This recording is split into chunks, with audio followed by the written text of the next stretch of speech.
Sir, Karur சம்பவம் தொடர்பாக நேற்று இரவு முழுக்க வதந்தி பரப்புபவர்கள்ல இருந்து பலரை போலீசார் கைது செய்துட்டு வர்றாங்க. கரூருடைய மாவட்ட செயலாளராக இருக்கக்கூடிய மதியழகன் அவர்களையும் நேற்றைக்கு கைது செஞ்சிருக்கிறாங்க போலீஸ். இப்படி கைது செஞ்ச உடனே பார்த்தீங்க அப்படின்னா, நேற்றைக்கு இரவுல அந்த கட்சியுடைய முக்கிய பொறுப்பில் இருக்கக்கூடிய ஆதவ் அர்ஜுனா, அவர் ஒரு சமூக வலைதளத்துல ஒரு பதிவை போடுகிறார். எப்படி வந்து மற்ற நாடுகள்ல இளைஞர்கள் வந்து அதிகாரத்தை எதிர்த்து ஒரு போராட்டத்தை பண்ணாங்களோ, அதே போல இங்கும் ஒரு போராட்டத்தை இளைஞர்கள் உடனே பண்ணணும். ஆட்சி அதிகாரத்திற்கு அடித்தளம் இடக்கூடிய வகையில் அது இருக்கணும் அப்படின்ற ஒரு பதிவை போடுகிறார். அதை பார்த்த பல இளைஞர்கள் அத ரீஷேர் பண்ணி, ஆமா பண்ணணும், பண்ணணும் அப்படின்னு சொல்லி போடும்போது எதிர்ப்புகளும் வருது. எதிர்ப்புகள் வந்த உடனே அந்த பதிவை டெலீட் செய்திருக்கிறார். எப்படி சார் பார்க்குறீங்க இந்த சம்பவத்த? அதாவது இளைஞர்களை நன்றாக வழி நடத்த வேணும். அதுதான் அரசியல். கொஞ்சம் கூட அரசியல் புரிதலே இல்லாம ஒரு கூட்டம் இன்னைக்கு திசை திருப்புறாங்க, மடைமாற்றம் பண்றாங்க. இப்ப அவரு குறிப்பா சொல்றது பங்களாதேஷ்ல இருக்கக்கூடிய பிரச்சனை, நேபாளத்துல ஒரு சில பிரச்சனை, ஸ்ரீலங்கால ஒரு சில பிரச்சனை. அப்புறம் ஆப்கானிஸ்தான், பாகிஸ்தான்லயும் இந்த மாரி பிரச்சனைகள் நடக்குது. அத கொண்டு தமிழ்நாட்டுல, தமிழகத்துல இன்னைக்கு என்ன இங்க பிரச்சனை? என்ன இங்க வன்முறை பண்ணணும்? இல்ல இங்க என்ன இளைஞர்கள் கையில எடுக்கணும்? இதெல்லாம் கொஞ்சம் கூட வெட்கமா இல்லையா? இந்த மாரி ஒரு அரசியல் பண்றதுக்கு. என்ன விதமான அரசியல் இது? இங்க என்ன தேர்தல் நடக்கலையா? இல்ல இங்க க க ராணுவம் ராணுவ கட்டுப்பாட்டுல இருக்கா? இல்ல இங்க எதனா ஒரு அதிபர் சர்வாதிகாரம் பண்ணிட்டு இருக்காப்லயா? இப்போ இன்னைக்கு முதலமைச்சர் மு.க. ஸ்டாலின் அவர்களோட கொள்கை உங்களுக்கு புடிக்கல, இல்ல திமுக ஒரு ஊழல் குற்றச்சாட்டுக்கு ஆளான கட்சின்னா, மக்கள் நெனச்சா இன்னைக்கு திமுகவ வீட்டுக்கு அனுப்பலாம்.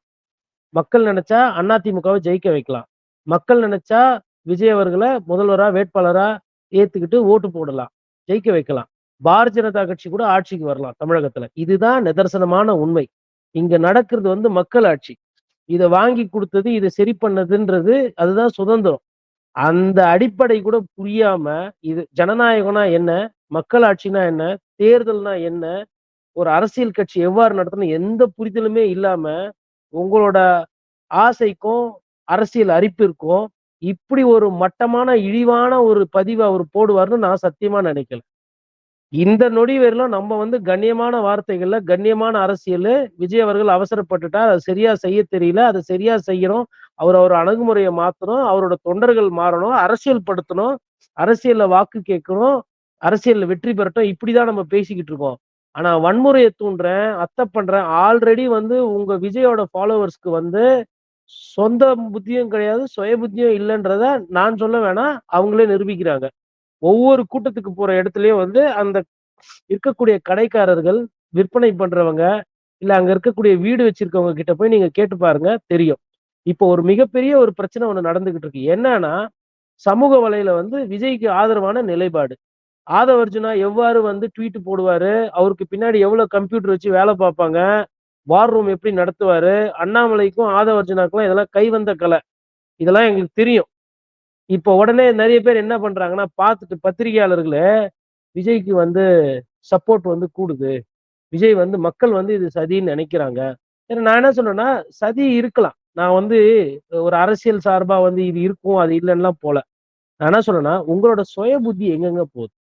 ஒரு 10,000 பேர் இருக்க வேண்டிய இடத்துல 40,000, 50,000 பேர் போனா, ஃபர்ஸ்ட்டு செருப்பு பிஞ்சு போகும்.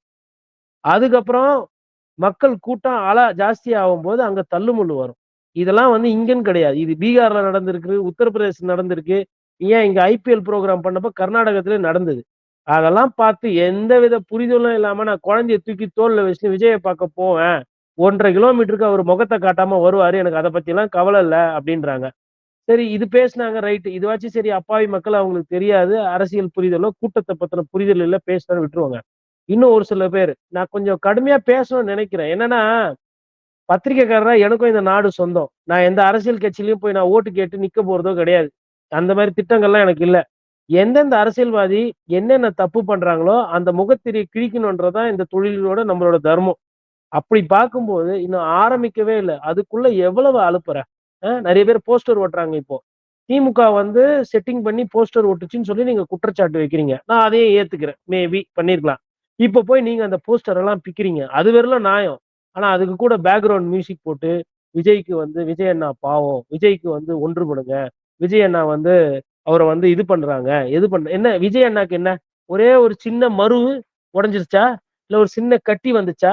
இல்ல விஜய் அண்ணா வந்து ஒரு ஒரு 10,00,000 விஜய் அண்ணா அக்கவுண்ட்ல இருந்து பணம் காணாம போயிருச்சா?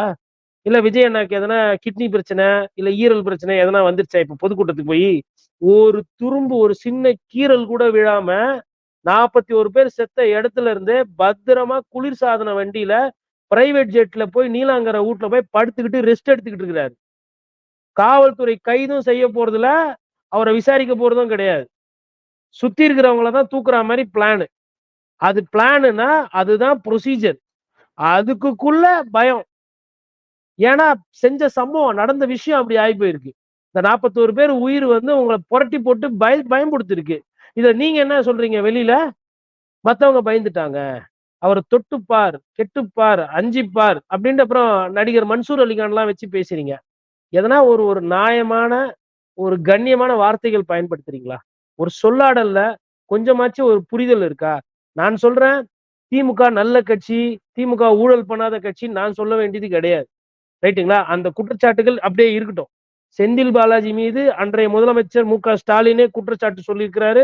ஊழல் விசாரணை பண்ணணும்னு சொல்லியிருக்காரு. நான் அதையும் அப்படியே ஏத்துக்கிறேன். ஆனா, நான் கேட்கிறது அடிப்படை கேள்விகள். உங்களுக்கு மண்டையில மூளைன்னு ஒண்ணு இருக்கா? இல்லையா? உங்கள பின்தொடர்ந்து வராங்களா? நான் அவங்கள பார்த்து கேட்கிறேன். தங்களோட உயிரக் கூட பொருட்படுத்தாம, மத்தவங்களோட பொருளுக்கோ, உயிருக்கோ அச்சுறுத்தல் விதத்துல அவங்க நடக்குறாங்களா? இல்லையா? அத ஒண்டி தயவு செய்து யாருன்னா புரிய வைக்கணும்.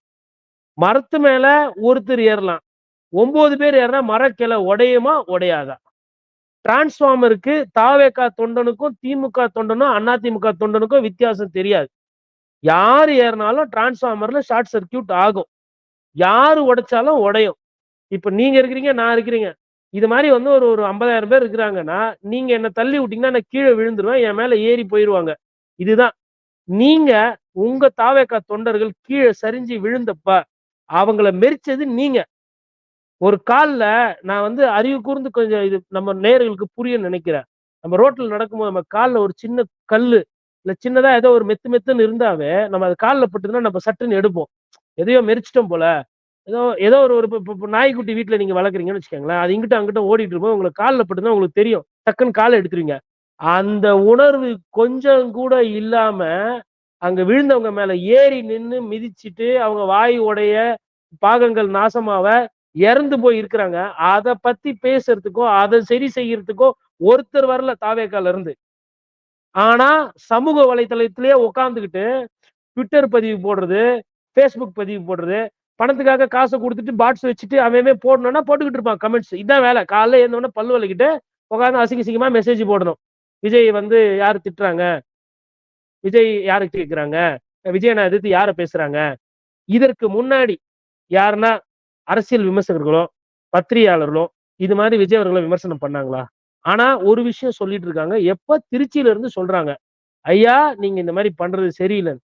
கொஞ்சம் கூட அத காதுல வாங்கி கேட்காம, இன்னைக்கு வந்து எல்லாம் ஆனதுக்கு அப்புறமா வந்து சாவு வீட்ல போய் துக்கம் விசாரிக்காம, அங்க போய் உறவுங்களோட இல்லாம, உட்கார்ந்து சமூக வலைதளங்கள்ல ட்விட்டர் போட்டுட்டு இருக்காரு. அது ஆதவ அர்ஜுனா அவர்கள் வந்து தயவு செய்து ஏன் நீங்க தான் பெரிய வீரராச்சே, அந்த ட்வீட் அப்படியே வைக்கிறது தானே.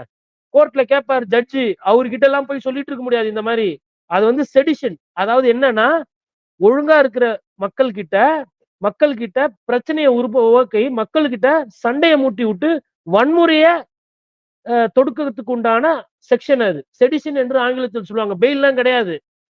நல்ல ஜட்ஜி கிட்ட போய் அத எடுத்துன்னு போய் ஒருத்தர் வழக்கு போட்டு, ஐயா இந்த மாரி பதிவு போடுறாரு, வன்முறை பண்ணுங்கன்னு தூண்டுறாரு. இளைஞர்களே வாங்க, போராட்டம் பண்ணுங்கன்னா, நான் என்ன கேட்கிறேன், இப்ப என்ன மாசம் இது? அக்டோபர் கிட்டத்தட்ட வந்துட்டோங்க. இன்னும் 5 மாசத்துல தேர்தல் ரைட்டா? நீங்க நல்ல அரசியல் ஆளுமை, நல்ல அரசியல் வித்துக்கள் அப்டின்னா, தேர்தல்ல உங்க ஐயா விஜய நிறுத்தி வச்சு நீங்க ஜெயிங்க. அது ஜனநாயக முறை. வன்முறைய தூண்டுறது யார் ஊட்டி இடம் இது? நீங்க ஒண்டி தான் இந்த நாட்டுல இருக்கிறீங்களா? மத்த மக்கள்லாம் இல்லையா? பசங்க படிக்க வேணாமா? ஸ்கூலுக்கு வேணாமா? உத்தியோகத்துக்கு போக வேணாமா? பேங்க்குக்கு வரி கட்ட வேணாமா? வட்டி கட்ட வேணாமா? எவ்வளவு பிரச்சனை இருக்கு பொதுமக்கள. அத எதுவுமே அதாவது 41 பேர் செத்தத பத்தி பேசாம, இன்னமும் திருப்பி திருப்பி விஜய் அண்ணா பாவம், விஜய் அண்ணா பாவம், விஜய் அண்ணா பாவம். உங்களுக்கெல்லாம் என்னைக்கு தான் புரியும்? எப்ப புரிய போகுது? உங்களோட இந்த அந்த அதீதமான அந்த ஆசை, காதல் தியேட்டருக்குள்ள நீங்க வச்சிருந்தீங்க. அது வரையிலும் சந்தோஷம். இன்னைக்கு சினிமா தியேட்டரா நாட்ட மாத்த பாக்குறீங்க. அதுல எந்த வயசுல இருந்து பண்றீங்க? கரெக்ட்டா 15 வயசுல இருந்து 25 வயசுக்குள்ள தான் இந்த சேட்டை அதிகமா இருக்கு. அப்போ எதனா 65 வயசு தாத்தா இந்த மாரிலாம் பதிவு போட்டு பார்த்தீங்களா? இல்ல ஒரு 55 வயசு பெண்மணி, "விஜய தொட்டுப்பார், கெட்டுப்பார்" யாருனா பேசுறாங்களா? அப்போ வயது முதிர்ந்தவர்களுக்கு அரசியல் அனுபவம் உள்ள பொதுமக்களோ, இல்ல ஒரு சாமானியர்களோ யாருனா போடுறாங்களா இந்த மாரி பதிவ? ம். ஒருவேள அப்படி ஒரு பிரச்சனை இருந்தது, சந்தேகம் இருந்தா அவங்க பதிவு போடுவாங்க. இன்னொன்னு சொல்றீங்க, கூட்டத்துல கத்தி எடுத்துன்னு வந்தாங்கன்னு. ஏன் அவ்ளோ ம். பேர் இருந்தீங்களே ஆம்பளைங்க? அவ்ளோ பேர் ம். இருந்தீங்களே இளைஞர் பட்டாளம்? ஒருத்தர் செல்போன்ல செல்ஃபி எடுக்க நேரம் இருந்ததுல, அந்த கத்திய எடுத்து ஃபோட்டோ எடுத்து, அப்பவே ஷேர் பண்ணியிருந்தா அது வைரல் ஆயிருக்குமே! இல்ல. இங்கேயே சிசிடிவி கேமராக்கள் பொருத்தப்பட்டிருக்கு. அத நோட் பண்ணாவே கண்டுபிடிச்சு வெளியிடலாம். அதையும் அவங்க பண்ணல. கிட்டத்தட்ட அங்க நான் கண்ணால பார்த்தது 6, 7 ட்ரோன் பறந்துச்சு. எல்லாமே ம். உயர் ரக ட்ரோன். அந்த ட்ரோன்ல நீங்க ஜூம் இன் பண்ணீங்கன்னா, எவன் கத்தி வச்சிருக்கிறான், எவன் அ கடப்பார வச்சுக்கிறான், எவன் பிக் பாக்கெட்ன்னு கூட அந்த அளவுக்கு ஜீரோ இன் பண்ணி எடுக்கலாம். புரியுதுங்களா? இன்னைக்கு விஞ்ஞானம். ஒரு ஒரு பொருத்தமே இல்லாம பொத்தாம் பொதுவா அரசியல் பேசக்கூடாது. அரசியல் பேசுறதுனா அதுல ஒரு தன்மை இருக்கணும். வாதத்துக்கு வாதம், புள்ளி விவரத்துக்கு புள்ளி விவரம், அந்த ஒரு கருத்தா இருக்கணும். சும்மா நாங்க விஜய்க்கு நீங்க விஜய்க்கு முட்டு குடுங்க, பேசுங்க, ஓட்டு போடுங்க. ஏன்னா அது உங்க அரசியல் இது. ஆனா பொய்யா பேசக்கூடாது.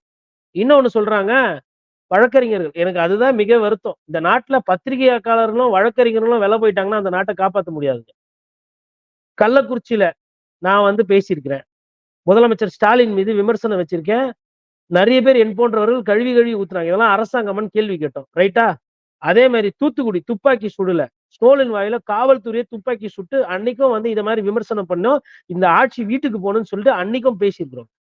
அப்போ நம்ம தொழில்ல கரெக்ட்டா இருக்கிறோம். இன்னைக்கு 41 பேர் செத்ததுக்கு அரசாங்கமும் காரணம் அப்படின்னு ஒரு வாதம் வருது. அத விசாரிக்கட்டும். ஒருவேளை காவல்துறை வேலை செய்யலன்னா அத விசாரிக்கட்டும். பொதுமக்களுக்கு எங்கெங்க போச்சு? உங்களுக்கு எங்கெங்க போச்சு புரிதல்? இன்னைக்கு யார் அழுவ போறது? இன்னைக்கு யார் வீட்ல இழப்பு? விஜயா வந்திருக்கிறாரு இன்னைக்கு. விஜய் எங்க? இன்னொன்னு விஜய் இந்த நொடி வரலும் கைது செய்யப்படலல்ல. ஒரு தலைவன் தொண்டனுக்கு ஒரு பிரச்சனைனா, நீ போய் தொண்டன் வீட்ல போய் துக்கம் விசாரிப்பியா? இல்ல 4 வழக்கறிஞர்கள் கூப்பிட்டு வாய்தா எப்படி வாங்குறது? வழக்கு எப்படி வருது? நமக்கு பெயில் கிடைக்குமா? இல்ல கைதாகுமா? இதெல்லாம் அவங்க வீட்ல நடந்துகிட்டு இருக்கிற விஷயங்கள். எல்லாம் தெரியாதுன்னு நெனச்சுட்டு இருக்காதீங்க. பத்திரிகையாளர்களுக்கு என்னென்ன நடக்குது? நீங்க என்ன பேசுறீங்க? ஏதெல்லாம் நாங்க தொழிலுக்கு புதுசு இல்ல. நீங்க தான் அரசியலுக்கு புதுசு. நேற்றைக்கு மொத்த கூட கதைய இளங்கரை வீட்ல இருந்து பட்டினப்பாக்கம் வீட்டுக்கு போயிருக்கிறாரு. மதியானத்திலிருந்து இரவு வரைக்கும் நிர்வாகிகளுடைய நிறைய ஆலோசனை பண்ணியிருக்கிறாங்க விஜய் அவர்கள். ஆலோசனைன்னா என்ன? கைது ம். செஞ்சுருவாங்களோ? எந்த ம். அரசியல்வாதி கதவ போய் தட்டலாம்? யார் மூலியமா சொல்லி நம்ம கைத தள்ளி போடலாம்? இப்படின்னு சொல்லிட்டு பேசுறாங்க.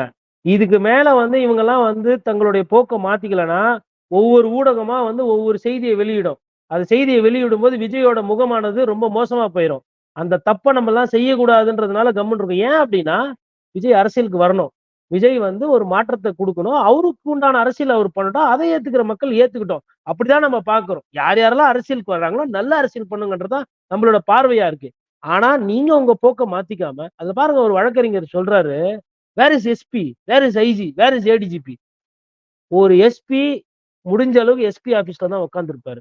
ஒரு டிஐஜி, ரேஞ்ச் ஐஜின்றது அந்த பொசிஷன் விட்டு நவுர மாட்டாங்க. இந்த சாதாரண புரிதல் கூட நீங்க என்னைக்குன்னா எஸ்பிய ஒரு எஸ்பி, ஏடிஜிபி, ஐஜி எல்லாம் எதனா பேரணியில பார்த்திருக்கீங்களா? ஃபங்ஷன்ல ரிவ்யூ மீட்டிங்கு, இல்ல டிஜிபி கூப்பிடுறாரு, இல்ல கமிஷனரோட கேபினட் மீட்டிங்கு, இல்ல சீஃப் செக்ரட்டரி ரிவ்யூ மீட்டிங்ல தான் வருவாங்க. இல்ல ஒரு வெள்ள பாதிப்பு அப்படின்னும்போது களத்துல என்னென்ன வேலை செஞ்சிருக்காங்கன்னு சொல்லிட்டு ஆய்வுக்கு போவாங்க. ஒரு எஸ்பி நீங்க ஒரு ஒரு மாவட்டமா போவீங்க. ஒரு எஸ்பி, கலெக்டர்லாம் மத்த வேலை வெட்டி விட்டு, மக்கள சந்திக்காம அங்க நின்னுகிட்டு இருந்தாங்கன்னா, என்ன இது? ஆல்ரெடி நீங்க போற மாவட்டத்துலலாம் காவல்துறையில மக்கள் போய் கம்ப்ளைண்ட் குடுக்க முடியல. ஏன்னா, பூரா போலீஸ் ஸ்டேஷன பூட்டு போட்டுட்டு, காலியா வச்சுட்டு, அங்க நின்னுட்டு இருக்கிறாங்க. அதுவே பிரச்சனை. அப்போ உங்களுக்கு இன்ஸ்பெக்டரு, ஏசி, எஸ்ஐ, கான்ஸ்டபிள் இதெல்லாம் பத்தாது. ஐஜி வரணும், எஸ்பி வரணும், அப்புறம் நாளான்னைக்கு டிஜிபி கேட்பீங்க. அப்புறம் கவர்னர் சும்மா தானே இருக்காரு. அவரையும் நிக்க சொல்லுவீங்க. என்ன வாதம் இது? நீங்கலாம் படிச்சவங்க தானே? நீங்க வழக்கறிஞர் தானே? உங்களுக்கு தெரியாதா சாமி? எத சொல்லிக் குடுக்கணும்? கீழ இருக்க கூட்டம் ஆல்ரெடி நீங்க பேசுறதெல்லாம் நம்புற கூட்டம். இப்படி தப்பு தப்பா சொல்லிக் குடுத்தீங்கன்னா, அவங்க என்ன நினைப்பாங்க? போற இடம்லாம் எஸ்பி எங்க? ஐஜி எங்க? டிஐஜி எங்கன்னு கேட்டுட்டு இருப்பாங்க. இது ஒரு பார்வை. ஒருத்தர் வழக்கறிஞர் ஐயா, அவரு என்ன கேட்கிறாருன்னா, போஸ்ட்மார்டம் ரிப்போர்ட் எங்க? எப்படி உடனே போஸ்ட்மார்டம் பண்ணீங்க? நைட்ல எப்படி போஸ்ட்மார்டம் பண்ணீங்க? செத்து போனதெல்லாம் பழசு செத்து போயிருந்தா, அது இதோட கணக்கு சேர்த்தா இதெல்லாம் எப்படி? நான் என்ன சொல்றேன்னா, இது வந்து கொஞ்சம் அறிவு சார்ந்த தமிழ் சமுதாயம். ஆல்ரெடி திமுக மீது ஒரு விமர்சனம் இருக்கு. என்னன்னா, பிஜேபி பண்ற தப்பெல்லாம் வச்சுக்கிட்டு, நீங்க பண்ற தப்பெல்லாம் மறைக்கிறீங்க. அதே மாரி அதிமுக மேல ஒரு குற்றச்சாட்டு இருக்கு. என்னன்னா, நீங்க வந்து அரசியல் ஆதாயத்துக்கோசரம் உங்கள காப்பாத்துறதுக்கோசரம் பிஜேபியோட போய் சேர்ந்துட்டீங்க. பிஜேபி கட்சி மீது ஒரு குற்றச்சாட்டு இருக்கு. தீவிரவாதம், வரி தீவிரவாதம் பண்ணிட்டு, மக்கள் பணத்த சுரண்டிட்டு, ஜிஎஸ்டி மூலியமா மக்கள வயித்துல வாயில அடிச்சுட்டு, தமிழகத்துக்கு போதிய நிதி குடுக்காம அரசியல் பண்ணி பிஜேபி மேல விமர்சனம் இருக்கு. இப்படி எந்த கட்சியையும் விட்டு வைக்காம தமிழக மக்கள் நீங்க போய் கேட்டீங்கன்னா, ஒவ்வொரு கட்சியில என்னென்ன தப்பு இருக்குதுன்னு புட்டு, புட்டு, புட்டு வைப்பாங்க. அப்படி இருக்கும்போது தாவேகா மேலயும் ஒரு சில குற்றச்சாட்டுகள் இருக்கு. அதையும் புட்டு, புட்டு வைப்பாங்க. ஆனா நீங்க அதெல்லாம் போய் கேட்கறது இல்ல. உட்கார்ந்து சமூக வலையில பார்த்தோனே கமெண்ட்ஸ பார்த்துட்டு, அண்ணனுக்கு எவ்ளோ ஃபாலோவர்ஸ், அண்ணனுக்கு எவ்ளோ ஓட்டுன்னு வரும்போது தெரியும். இது அந்த வழக்கறிஞர் பிரச்சனைக்கு வரேன். இறந்திருக்கிறாங்க. பொதுவா இறந்துட்டா என்ன நடக்கும்? வீட்ல துக்கம் தாழாம சாப்பாடு செய்ய மாட்டாங்க. ஒரு டீ, காஃபி கூட குடிக்க மாட்டாங்க. அந்த வருத்தம் இருக்கும். அவங்க வந்து ஹார்ட் அட்டாக் வர்றதுக்கு வாய்ப்பு இருக்கு. எமோஷனலா டவுனா இருக்கும்போது நான் பேசுறது அறிவியல். நான் பேசுறது மருத்துவ ரீதியான உண்மை. நெறைய நேரத்துல பார்த்திருப்பீங்க. ஒரு கணவர் இறந்திருப்பாரு. ஒரு நாள்லயே வந்து மனைவி வந்து தவறுறத பார்த்திருப்பீங்க. இல்ல மணவன் அது என்னன்னா, வாழ்க்கை மீது அவர்களுக்கு பிடிப்பு இல்லாதது 1. 2வது அடுத்தவர்களை பத்தி அவங்களுக்கு பெருசா கவலை இருக்காது. அவரு போயிட்டாரு நான் போயிடுறேன். ஆனா அடுத்து குடும்பத்த காப்பாத்தணும் அப்படின்ற அந்த மாரி பிரச்சனைகள் இருக்கிறோம்.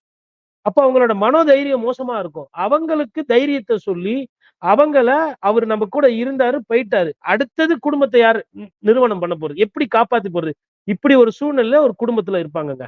அவங்களுக்கு அந்த உடல நீங்க சீக்கிரமா குடுத்தீங்கன்னா, அவங்க அவங்களோட சம்பிரதாயப்படி, அவங்களோட மத சடங்குப்படி முடிச்சுட்டு, அந்த சிதைக்கு தீய மூட்டுறதோ, இல்ல புதைக்கிறதோ முடிச்சுட்டு, அடுத்த கட்ட முடிவுக்கு போவாங்க. அத நீங்க குடுக்காம, மருத்துவமனையில அந்த பிரேதத்த நீங்க வச்சுட்டு, ஒரு நாள் நீங்க டிலே பண்ணீங்கன்னு வச்சுக்கோங்களேன், அந்த துக்கமானது அப்படியே அடைக்கும். இந்த துக்கமானது வந்து உங்களுக்கு வந்து ஒரு ஒரு உங்களால தூங்க முடியாது, சாப்பிட முடியாது. ஒரு 2 நாள், 3 நாள் தூங்காம இருந்தா, உங்க உடம்புல இருக்கக்கூடிய எல்லா பாராமீட்டர்ஸுமே மாறும். இப்ப ஆல்ரெடி ஒரு சுகர் பேஷண்ட், இல்ல ஹார்ட் பேஷண்ட், அவங்களோட குழந்தை தவறி இருக்கு. ஒரு 25 வயசுல அவரோட மகனோ, மகளோ இறந்துட்டாங்க. அந்த அப்பா, அம்மாக்கு 60 வயசு, 65 வயசு. அவர்களோட நிலைமைய எண்ணி பார்த்தா நீங்க இப்படி எல்லாம் பேசுவீங்களா? என்ன போஸ்ட்மார்ட்டத்துல என்ன தப்பு பண்ணிற போறாங்க? வேற யாருனா வெளியூர்ல இருந்து யாருனா ஆள் வந்தாங்களா? அது போஸ்ட்மார்ட்டம்ல தெரியுமா? போஸ்ட்மார்ட்டம்ல என்ன தெரியும்? எவ்வாறு இறந்தாருன்னு தான் தெரியும். வந்தவன் திமுக காரனா, தாவேகா காரனா, அதிமுக காரனான்லாம் போஸ்ட்மார்ட்டம்ல தெரியாது. எதுக்கு எத கேட்கிறது? அதுக்கப்புறம் இன்னொன்னு சொல்றீங்க, மருத்துவமனையில ஆல்ரெடி வச்சிருந்த வந்து நீங்க மாத்திட்டீங்களா? இதெல்லாம் வந்து படிச்சவங்க பேசுற பேச்சாங்கய்யா. ஒரு ஒரு பணத்த அவ்ளோ சுலபமா மறைச்சிட முடியுமா? செத்தவன் வீட்ல இருந்து வந்து கேட்க மாட்டான். எப்பா இது எங்க ஆளு இல்லப்பா, இது வேற யாரோ ஆளுன்னு கேட்க மாட்டாங்க. அது பேச்சுவாக்குல சொன்னா கூட பரவால்ல. மனுவுலயே அத குறிப்பிட்டிருக்கிறாங்க. அதெல்லாம் நீதிபதி கேட்க மாட்டாங்களா? அதுதாங்க. அப்படின்னு. இத விட நான் எவ்வளவோ நானும் ஒரு வழக்கறிஞருக்கு படித்தவன் தான். நானும் ஒரு ஒரு லாயர் தான். எவ்வளவோ அஃபிடாவிட்ட பார்த்திருக்கிறேன் சாமி. இப்படி ஒரு ஒரு அபத்தமான ஒரு அஃபிடாவிட்ட பார்த்ததில்ல. சரி, அது என்ன பாடின்றது என்ன? உடம்புன்றது என்ன? ஒரு உயிர்ன்றது என்ன? ரேஷன் கடையில கிடைக்கிற கிருஷ்ணா இல்ல அது. பிளாக்ல போய் வாங்கின்னு வந்து வச்சுட்டு 1 லிட்டர் ஊத்துறதுக்கு, இல்ல அரிசி மூட்டையா அது பிளாக்ல போய் வாங்கின்னு வந்து விக்கிறதுக்கு. உயிரு சாமி. ஒருத்தன் பொறந்தானா ஆதார் கார்டு இருக்கு, பர்த் இருக்கு, டெத் சர்டிபிகேட் இருக்கு. இப்ப திடீர்னு மதுரையில இருந்து ஒருத்தர் போயிட்டாரு. மிஸ் ஆகுறாருன்னு வச்சுக்கங்களேன். அவங்க சொந்தக்காரங்க சும்மா இருப்பாங்களா? எங்கப்பா என்னோட ஆளுன்னு தேடுவாங்கல்ல. ஆட்கொணர்வு, மனூர் போடுவாங்க. காவல்துறையில கம்ப்ளைண்ட் குடுப்பாங்க. ஒருத்தர் திடீர்னு ஒரு சமுதாயத்துல இருந்து காணாம போ முடியுமாங்க? அதுக்கு சாத்தியம் இருக்கா? காவல்துறையில வழக்கு வரும் இல்லையா? இல்ல மக்கள் எல்லாம் கேட்பாங்கல்ல. மாத்திட்டீங்க அப்படின்றது. என்னத்துக்கு எத பேசுறது? நீங்க விஜய் அவர்களை காப்பாத்தணும்னு நினைச்சீங்கன்னா, அதற்கு ஒரே வழி இருக்கு. வழி தெரியலன்னா, வழி தெரிஞ்சவங்கள கேட்டு, அரசியல் தெரிஞ்சவங்கள கேட்டு அரசியல் பண்ணுங்க. ஃபர்ஸ்ட் வழக்காடு மன்றம் போனதே தப்பு. நீங்க போக வேண்டிய இடம் மக்கள் மன்றம். உங்களுக்கு எதனா இதுல சந்தேகம் இருக்கு, திமுக மீது உங்களுக்கு சந்தேகம் இருக்குன்னா, நீங்க அத மக்கள்கிட்ட பிரச்சாரமா எடுத்து வைக்கணும். இப்படி வீட்லயே உட்கார்ந்து ட்விட்டர் போட்டுக்கிட்டு, யாருன்னா போஸ்டர் ஒட்டுறாங்கன்னா, அந்த போஸ்டர போய் பிக்கிறீங்க. அது அது வரலும் சரிங்க. ஆனா, ஆபாச வார்த்தைகள்.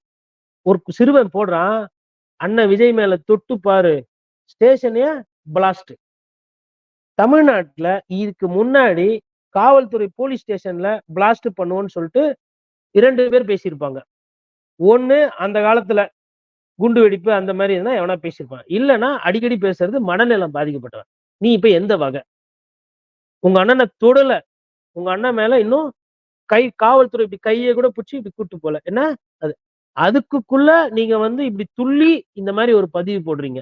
எனக்கு ஒண்ணு தான் புரியணும். ஒண்ணு நீங்க எதனா தேவையில்லாத ஒரு இயக்கத்த சேர்ந்துட்டீங்களா? இல்ல ஆஸ்பத்திரிக்கு போய் நீங்களே அட்மிட் ஆயி உங்கள பரிசோதனை பண்ணிக்கிறீங்களா? 15, 18 வயசு பசங்க இந்த மாரி போடுறாங்க. இது தமிழ்நாட்டுக்கு நல்லதா? இன்னொன்னு எல்லாம் இந்த 25, 35 வயசுல இருந்து போடுறத வச்சு நெறைய பேர் வந்து, ஆஹா! இது திமுகவுக்கு எதிரா போகுது. எங்கேயும் போல. போயிட்டு 40 வயசு இருந்து 80 வயசு வரலும் வாக்காளர்கள் இருக்காங்க. அவங்க கிட்ட போயிட்டு, இப்படி ஒரு விஷயம் ஆச்சு. இது முறையா, தர்மமா நீங்க கேளுங்க. இது ஃபோன்லலாம் பார்க்கக்கூடாது. நேர்ல போய், தெரு தெருவா போய், வீடு வீடா போய், கிராமத்துல போய் கேட்கணும். இப்படி பண்றாங்களே இது கரெக்ட்டான்னு. அவங்க சொல்லுவாங்க உங்களுக்கு. எது கரெக்ட், எது முறை. ஏங்க எம்ஜிஆர விட நீங்கலாம் வந்து இவரு எம்ஜிஆரா நெனச்சுக்கிறாரு, முதலமைச்சரா நெனச்சுக்கிறாரு.